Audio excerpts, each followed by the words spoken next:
خواہش کے پورا نہ ہونے کا نام بھی جنت ہے۔ دوزخ میں جانے والے اکثر لوگ گناہ پورا کر کے جاتے ہیں، اس لیے خواہش اگر پوری نہیں ہو رہی ہے تو آپ دیکھو گے کہ عین ممکن ہے یہ اللہ کی مہربانی ہو۔ اس بات پر ضرور غور کرو۔ اللہ تعالیٰ کا ارشاد ہے کہ ممکن ہے تم پسند کرو وہ چیز جو تمہارے لیے نامناسب ہو، اور تم ناپسند کرو اسے جو تمہارے لیے اچھی ہو۔ گویا کہ فطرت کے بنانے والے نے یہ بتایا ہے کہ ہم وہ پسند کر سکتے ہیں جو نامناسب ہو، اور جو ہمارے لیے موزوں ہو اسے ہم ناپسند کر سکتے ہیں۔ لہذا پسند اور ناپسند کو نکال لیا جائے تو نتیجہ اللہ کا قرب ہی رہ جاتا ہے۔ آپ بات سمجھ رہے ہیں؟ عام طور پر لوگ اپنی خواہش کے علاوہ کو گناہ سمجھتے ہیں، یعنی کہ یہ جو میری خواہش کے خلاف بات ہو رہی ہے یہ بڑا ظلم ہو رہا ہے۔ حالانکہ اگر آپ اللہ کی مرضی کے علاوہ بات کریں تو یہ ظلم ہے۔ اگر اپنی مرضی کو اللہ کی مرضی پر نثار کر دیا جائے اور پھر جو اللہ کر رہا ہے اس پر راضی رہا جائے، گلہ نہ کیا جائے اور کوئی شکایت نہ کی جائے، تو پھر اس دنیا میں تکلیف کوئی نہیں ہے۔ ایک آدمی نے جا کے اپنے بزرگ سے کہا کہ میرے لیے دعا کریں کہ میری زندگی آسان ہو جائے۔ انہوں نے کہا اللہ تعالیٰ تمہیں بہت زندگی دے، مال دے، دولت دے، اتنی مال و دولت دے کہ چھوڑتے وقت تجھے تکلیف نہ ہو۔ اب آپ بتاؤ کہ جس مال کو چھوڑتے ہوئے تکلیف نہ ہو وہ کتنا ہونا چاہیے؟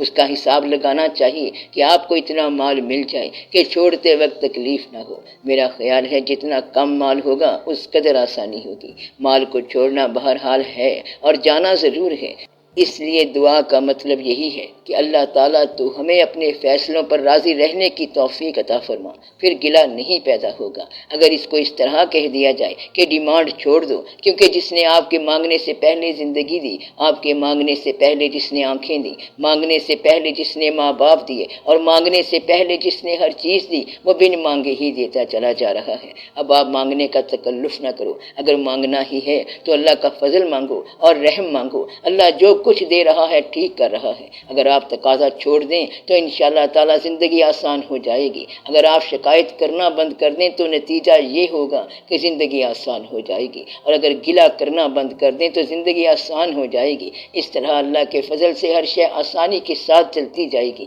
اس لیے وہ لوگ جو زندگی میں گلے کا راستہ اختیار کرتے ہیں ان کو یہ بات سمجھ نہیں آتی کہ نتیجہ جو ہے یہ کیا ہے۔ حقیقت تو یہ ہے کہ اگر ہماری مرضی کے مطابق نتیجہ نکلنے لگ جائے تو ہمیشہ ہی نقصان ہو۔ بہتر یہ ہے کہ اللہ کی مرضی کا نتیجہ ہو۔ اللہ تعالیٰ نے ارشاد فرمایا کہ اے انسان، ہم نے تجھے محنت کے لیے پیدا کیا اور تو محنت ضرور کرے گا، لیکن محنت وہ کر جو تجھے میرے راستے کی طرف لائے، ورنہ تو جواری سب سے زیادہ محنت کرتا ہے اور چور بڑی محنت کرتا ہے، کیونکہ انسان اندھیرے میں اپنے گھر نہیں جا سکتا اور رات کی تاریکی میں دوسرے کے گھر میں جانا بڑی ہمت کی بات ہے۔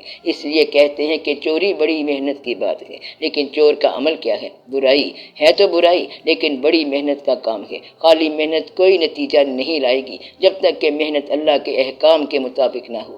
اس لیے آپ اللہ کے راستے کی طرف محنت کریں، ورنہ محنت آپ کو ہمیشہ غلط راستے کی طرف لے جائے گی۔ آج سے آپ یہ فیصلہ کر لیں کہ آپ اللہ کے راستے کی محنت کریں گے۔ اللہ نے کہا ہے کہ تم محنت کرنے کے لیے پیدا کیے گئے ہو اور محنت کے لیے تم مجبور ہو۔ آپ کچھ نہ کریں تب بھی محنت کرتے جائیں گے، کیونکہ آپ کا ذہن چلتا رہے گا، خیال چلتا رہے گا، ہاتھ چلتے رہیں گے، پاؤں چلتے رہیں گے اور زبان چلتی رہے گی، مگر ہر حال میں اللہ کا یہ حکم یاد رکھنا کہ محنت کر میرے راستے کی طرف۔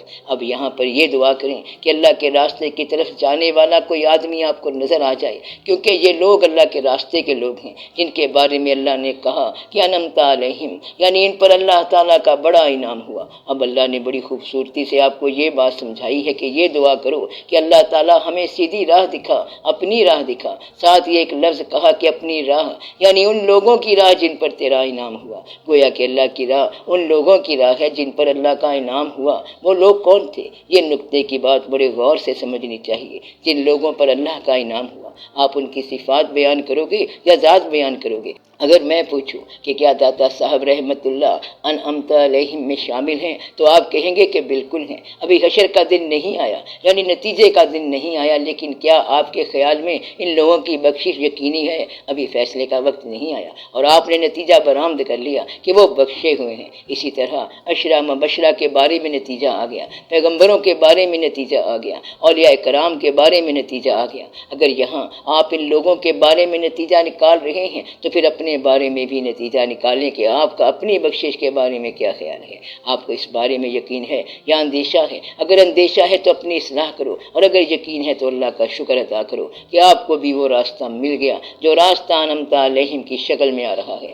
نہیں تو کسی ایسے انسان کی تلاش کرو، ان کی صحبت تلاش کرو، ان کی میت تلاش کرو، تاکہ وہ آپ کو بھی اس راستے کی طرف لے چلے۔ حال میں تھوڑا سا مشکل لگتا ہے تو کسی ماضی والے سے رجوع کر لو، اس کی زندگی پڑھ لو، اس کے حالات پڑھ لو، پھر آپ کو معلوم ہو جائے گا کہ یہ وہ لوگ ہیں جن پر اللہ تعالیٰ کا انعام ہوا، اور جن پر اللہ کا غضب ہوا ان کا ساتھ نہ دو اور ان سے بچو۔ کہیں ایسا نہ ہو کہ آپ محنت بھی کرو اور عذاب بھی لو۔ اس لیے اللہ تعالیٰ کا آپ پر بڑا فضل ہوگا اگر آپ کی محنتیں آپ کو گمراہ نہ کریں۔ محنت وہ ہو جو آپ کو اللہ کی طرف لے جائے اور فلاح کی طرف لے جائے، یعنی فوز و فلاح کی طرف لے جائے۔ محنت کرنا آپ کی فطرت ہے، اس لیے یہ بہت ہی آسان سی بات ہے کہ اللہ کے راستے کی محنت کرو اور اپنا خیال اللہ کے راستے کی طرف رکھو۔ زندگی اپنی گزارو لیکن نتیجہ اللہ پر چھوڑو، اللہ تعالیٰ مہربانی کرے گا۔ جو نتیجے یہاں نہیں برآمد ہوتے وہاں برآمد ہو جاتے ہیں، اور اللہ تعالیٰ کی خاص مہربانی سے اچھے نتیجے نکلیں گے۔ صبر کرو، صبر کرنے والوں کا بہتر نتیجہ نکلے گا اور بہتر پھل ملے گا۔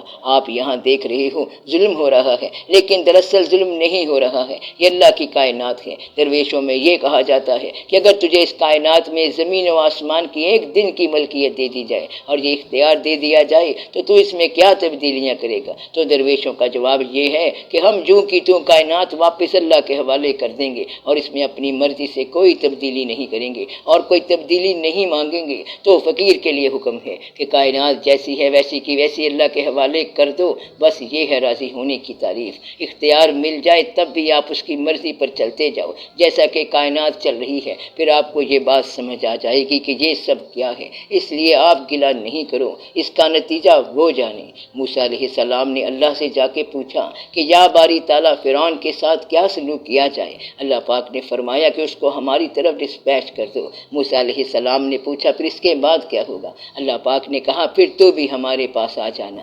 بات اتنی ساری ہے کہ پہلے اس کو بھیج دو اور بعد میں آپ خود ہی آ جاؤ۔ اس لیے کچھ لوگوں کو آپ وہاں چھوڑ کے آئے ہو، پھر چھوڑنے والے خود چلے جائیں گے اور پھر آپ کو چھوڑنے والا کوئی اور پیدا ہو جائے گا۔ قصہ اتنا سارا ہے، چند دن کی بات ہے اور زیادہ لمبی چوڑی کہانی نہیں ہے۔ کامیابی بھی چلی جائے گی اور ناکامی بھی چلی جائے گی، سکھ والا بھی چلا جائے گا اور دکھ والا بھی چلا جائے گا۔ راضی رہنے والا جو ہے وہ کسی نتیجے پر ضرور پہنچ جائے گا۔ اللہ تعالیٰ کے راضی ہونے کا سب سے بڑا ثبوت یہ ہے کہ جو لوگ اللہ کے فیصلوں پر راضی ہو گئے اللہ ان پر راضی ہو گیا۔ ان لوگوں کے لیے کہا گیا ہے یعنی اللہ ان پر راضی ہو گیا اور وہ اللہ پر راضی ہو گئے۔ جن لوگوں پر اللہ راضی نہیں ہوتا ان کو اپنے پر راضی نہیں ہونے دیتا۔ یہ راز کی بات ہے۔ جو لوگ اللہ پر راضی ہیں یہ کون لوگ ہیں جن پر اللہ راضی ہے؟ آپ اپنے دل میں سوچو کہ کیا آپ اللہ کے فیصلوں پر راضی ہو؟ اگر آپ راضی ہو تو سمجھ لو کہ اللہ آپ پر راضی ہے۔ اگر آپ اللہ کی رضا چاہتے ہیں تو اللہ پر راضی رہنا شروع کر دیں۔ یہ راضی ہونے کی ابتدا ہے، اس کا نتیجہ وہ بہتر جانے۔ اگر اس نے غریب رکھا ہے تو ہو سکتا ہے کہ وہ امیری غریبی کو برابر کر دے اور سارے ہی برابر ہو جائیں۔ پتہ ہے پھر گلہ کیا ہوگا؟ ایک آدمی گلہ کرے گا کہ یا رب العالمین امیری غریبی تو برابر ہو گئی مگر تو نے فلاں شخص کو زیادہ خوبصورت بنایا، اب یہ کیسے تقسیم کرو گے؟ یعنی خوبصورتی اور بدصورتی یہ کہاں سے تقسیم کرو گے کہ سب کا دماغ برابر ہو جائے؟ یہ بات کیسے واضح کرو گے کہ ایک پیغمبر ہے اور دوسرا امتی ہے اور ان میں بڑا فرق ہے؟ آپ صلی اللہ علیہ وآلہ وسلم کا نام مبارک ہے اور ہمارا ایمان ہے۔ اللہ اپنے فرشتوں سمیت ایک نام پر درود ہی بھیجتا جا رہا ہے، ساری کائنات ہی نام لیے جا رہی ہے۔ اب یہ نام پیدائشی طور پر مبارک ہے اور یہ بڑے نصیب کی بات ہے، اس لیے اس بات پر غور کرنا چاہیے کہ غریبی امیری برابر ہو سکتی ہے، لیکن یہ علیحدہ بات ہے کہ اللہ تعالیٰ کسی کو سرفراز فرمائے۔ یہ سب اللہ کے کام ہیں۔ اللہ نے کہا ہے کہ یہ تخلیق میری ہے اور میں جس کو جو چاہتا ہوں بناتا ہوں اور جس کو جو مقام دینا چاہتا ہوں وہ میں دیتا ہوں۔ مقامات تعارف کرانے کے محتاج نہیں ہوتے۔ جس کو اللہ نے گلا دیا ہو اور کوئی سننے والا نہ ہو تو وہ جنگل میں گانا شروع کر دے گا۔ ٹیلنٹ یعنی خوبی ضرور باہر آ جاتی ہے، اللہ کی طرف سے دی گئی خوبیاں چھپتی نہیں ہیں۔ آپ بالکل صبر کے ساتھ چلتے جاؤ، جوہر آپ کی خاک میں ہے وہ ظاہر ہو کے رہے گا۔ اور جو آدمی ذرا گمراہ ہو جائے تو اس کے پیچھے ماں باپ کی دعا ہوگی یا دادا کی دعا ہوگی تو اخیر اس کی گستاخ پیشانی ضرور سجدے میں آئے گی ضرور۔ صبر کرو اور گلہ چھوڑ دو۔ راضی ہونے سے حالات نہیں بدلتے مگر حالت مکمل طور پر بدل جاتی ہے، یعنی کہ راضی رہنے والے والے کے لیے غریبی وہی ہے، لیکن آدمی مطمئن ہو جاتا ہے، کہتا ہے جو کچھ ہے ٹھیک ہے اور ہم نے قبول کیا۔ جے دکھ دے کے راضی رہندے تے سکھ دکھاں تو وارے، دکھ قبول محمد بخشا تے راضی رہن پیارے۔ اگر اللہ راضی ہوتا ہے تو دکھ بھی قبول کر لینا، بشرط کہ وہ راضی ہو جائے۔ راضی رکھنے کا ایک آسان طریقہ یہ ہے کہ دکھ کا سجدہ سکھ کے سجدوں سے بہت قیمتی ہے۔ وہ دکھ جس نے آپ کی آنکھوں میں آنسو دیے، اس کا شکریہ ادا کرو، کیونکہ یہ نصیب کا تحفہ ہے اور کبھی کبھی ملتا ہے۔ جس آنکھ میں آنسو آ گئے تو یہ آنسو قرب حق کا شارٹ کٹ راستہ ہے۔ وہ چیز جو آپ کی آنکھوں میں آنسو لا رہی ہے، بعد میں آپ اس چیز کی قدر کرو گے اور کہو گے کہ تم نے کمال کر دیا اور مجھے نیا راستہ دکھا دیا۔ نیا راستہ یعنی اللہ کے قرب کا راستہ۔ اس لیے ناکامیاں بڑی قیمتی شے ہوتی ہیں، ان کا شکر ادا کیا کرو کہ یہ اللہ کے قریب کر دیتی ہیں۔ ناکامی بھی، دکھ بھی، پریشانی بھی، حالات کا تذبذب بھی، یعنی ہر وہ چیز جو تمہیں اللہ کے راستے میں جھکا دے اس کا شکر ادا کرو۔ اس طرح آسانی ہو جائے گی، محنت ضائع نہیں ہوتی بلکہ نتیجہ لاتی ہے۔ بعض اوقات نتیجہ آپ کو نظر آتا ہے اور بعض اوقات نظر نہیں آتا اور ایک اور طرح سے رنگ لاتا ہے۔ اس لیے آپ ہمت قائم رکھو۔